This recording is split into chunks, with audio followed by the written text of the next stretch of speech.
Di era Perang Dunia Kedua, Inggris menghadapi masalah serius ketika Jerman menggunakan bom terbang V1 dan rudal jelajah balistik V2 yang diluncurkan untuk menyerang wilayah di Inggris.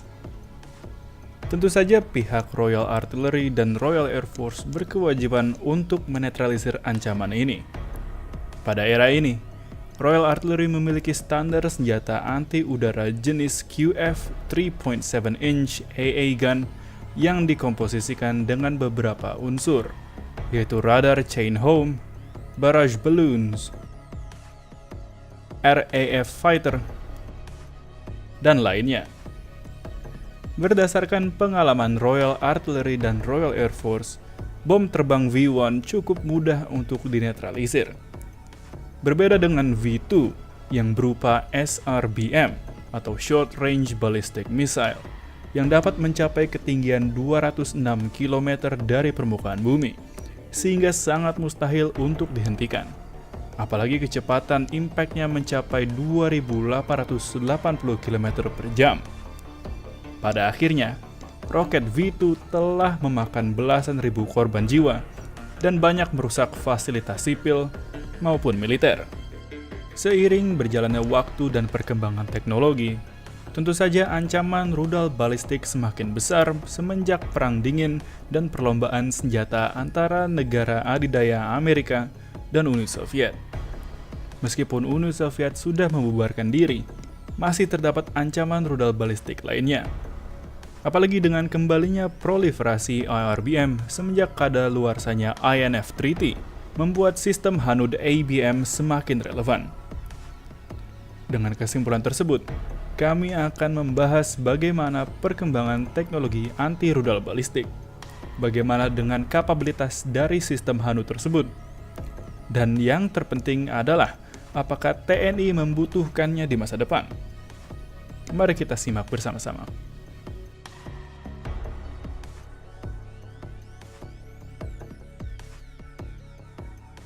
Setelah Jerman kalah terhadap pihak sekutu pada Perang Dunia Kedua, pihak Amerika merekrut ilmuwan dari Jerman yang terlibat dalam proyek roket V2 dan memulai eksperimen Project Wizard yang dimulai pada tahun 1946 dengan tujuan utama untuk mengintercept roket V2.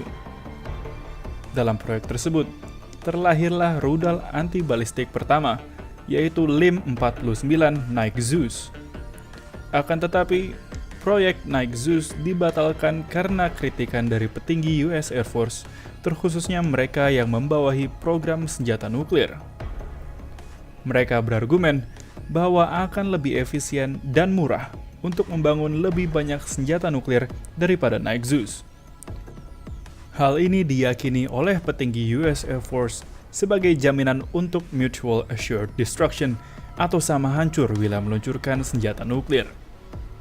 Meskipun Nike Zeus dibatalkan, program ABM Amerika tetap dilanjutkan yang akhirnya menghasilkan LIM-49 Spartan, yang merupakan bagian dari Safeguard program tahun 1970-an, dan dilanjutkan dengan program SDI, yang akhirnya menghasilkan beberapa produk unggulan, di antaranya adalah PAC-3, Patriot, dan THAAD. MAM-104 Patriot PAC-3 merupakan sistem Hanud buatan Amerika yang cukup dikenal di kalangan NATO. Dalam penggunaannya, sistem ini merupakan rudal interceptor yang dapat mengeliminasi rudal balistik ataupun pesawat lawan dari very low to very high altitude air defense untuk pasukan darat dan HVT. Dalam penggelarannya, Hanud ini memiliki beberapa komponen mayor seperti ANPQ-65 radar set yang berfungsi sebagai electronic countermeasure dan memandu rudal, AN-MSQ-104 Engagement Control Station.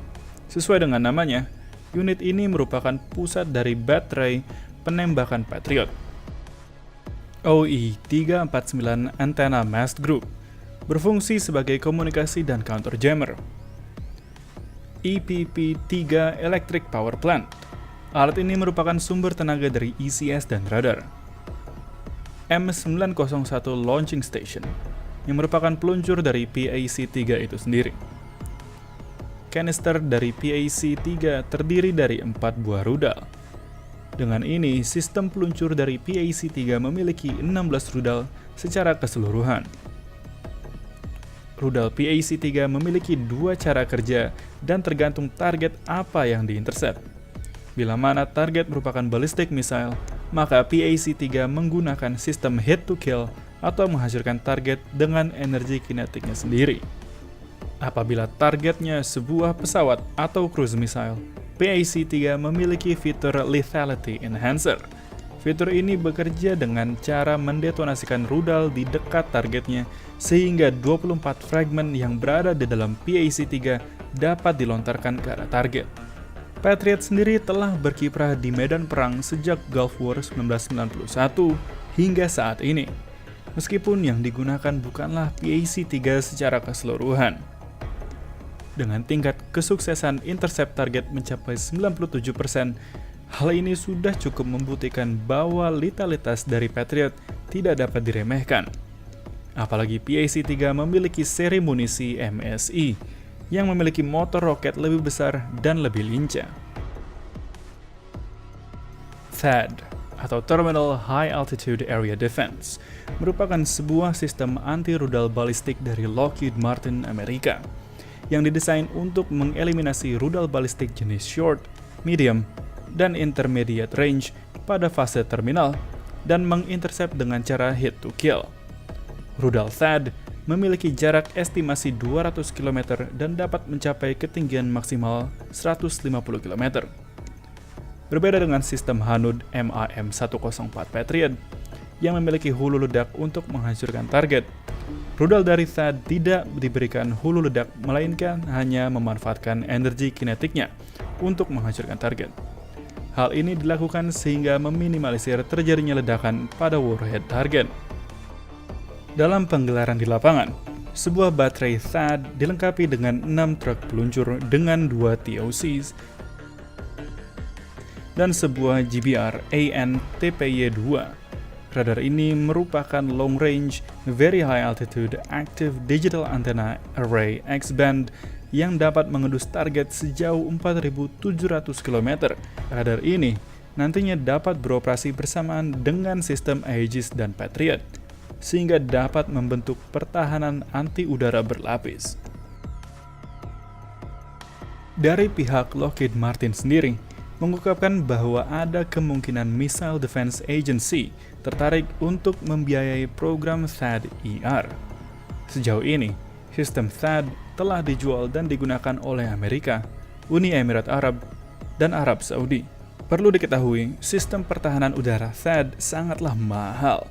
Berdasarkan dari kontraknya pada 15 Agustus 2012, Lockheed Martin menerima sebuah kontrak dari Missile Defense Agency sebesar $150 juta untuk 12 peluncur, 2 fire control, unit komunikasi, dan support equipment.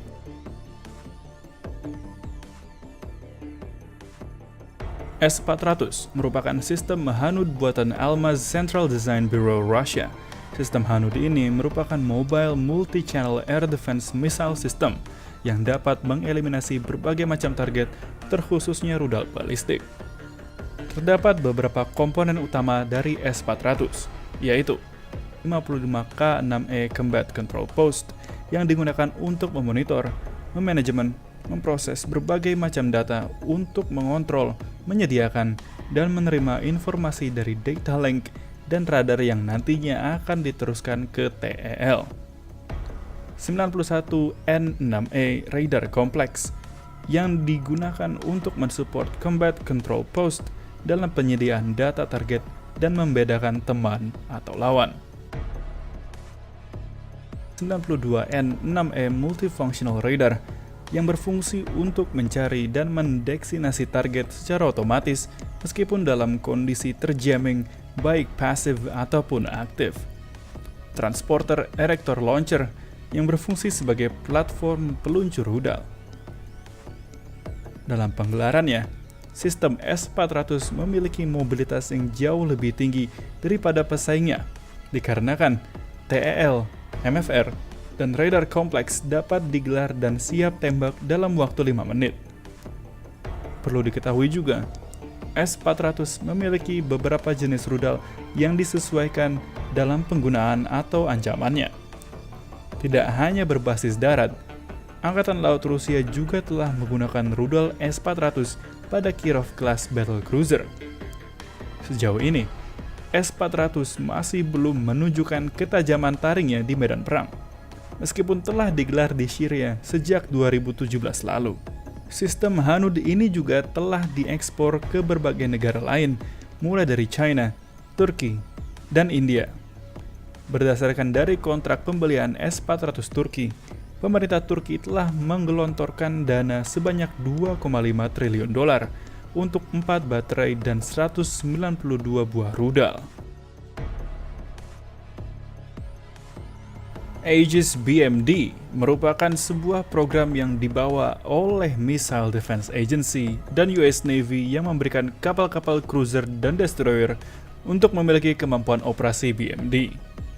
Kapal-kapal berkemampuan Aegis ini telah beroperasi di perairan di wilayah Eropa, Asia, dan Timur Tengah untuk melawan ancaman potensial dari rudal balistik seperti Korea Utara dan Iran. Kapal-kapal yang memiliki kemampuan Aegis System sejauh ini adalah Ticonderoga-class cruiser, Arleigh-Burke-class guided missile destroyer, Maya-class milik Jepang, Sejong the Great-class milik ROK Navy, Hobart-class milik Royal Australia Navy, dan banyak lainnya. SM-3 merupakan rudal yang didesain untuk mengintercept rudal balistik pada jarak pendek dan di luar atmosfer bumi. Rudal ini memiliki jarak jangkau maksimum 1.200 km. Tidak hanya berkemampuan ABM saja, rudal ini memiliki kapabilitas untuk menghancurkan satelit yang berada di low Earth orbit. SM-3 telah beberapa kali mengalami update teknologi yang lebih mutakhir untuk memastikan dan meningkatkan letalitasnya. Mulai dari Seeker, Signal Processor, Kinetic Warhead, Throttleable Divert Attitude Control System, dan lainnya. Sejauh ini, Aegis BMD telah berhasil menembak jatuh target yang disimulasikan sebagai rudal balistik sebanyak 40 kali dari total 49 target. Sebenarnya terdapat beberapa jenis rudal yang berperan sama seperti SM-3, seperti SM-6 dan SM-2. Akan tetapi terdapat perbedaan dari jarak jangkauannya saja.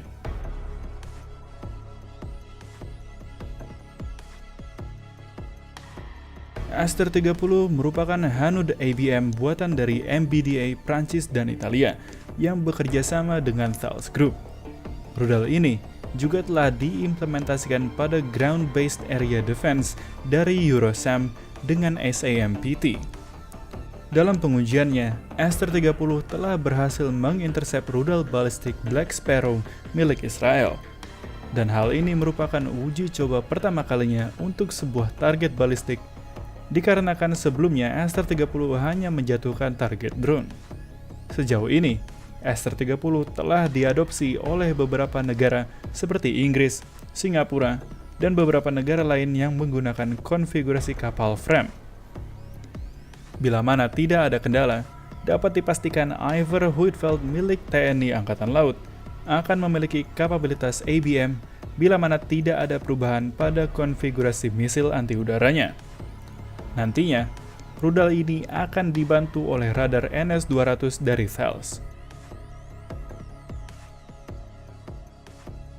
Alutsista ABM merupakan suatu hal yang sangat krusial di masa sekarang. Terlebih lagi bagi Indonesia yang memiliki keterbatasan dalam penggelaran sistem Hanud yang sampai saat ini hanya bergantung pada Manpads dan Vishorad atau rudal jarak menengah NASAMS yang tidak memiliki kapabilitas ABM. Dengan terpilihnya Aster 30 pada Iver Huitfeldt TNI Angkatan Laut, dapat diharapkan matra lain juga memiliki rencana serupa untuk mengakuisisi sistem ABM ke depannya, terkhususnya untuk melindungi daerah strategis seperti calon ibu kota baru yang cukup dekat dengan Laut Cina Selatan, di mana ancaman dari rudal balistik dan fighter bomber dari PLA-AF tidak bisa dianggap remeh. Jadi bagaimana pendapat viewers mengenai sistem Hanud ABM ini? Apakah TNI sudah sangat memerlukan di masa sekarang? Silahkan diskusikan di kolom komentar. Terima kasih sudah menonton Indonesia Defense Review. Dan sampai jumpa di video berikutnya.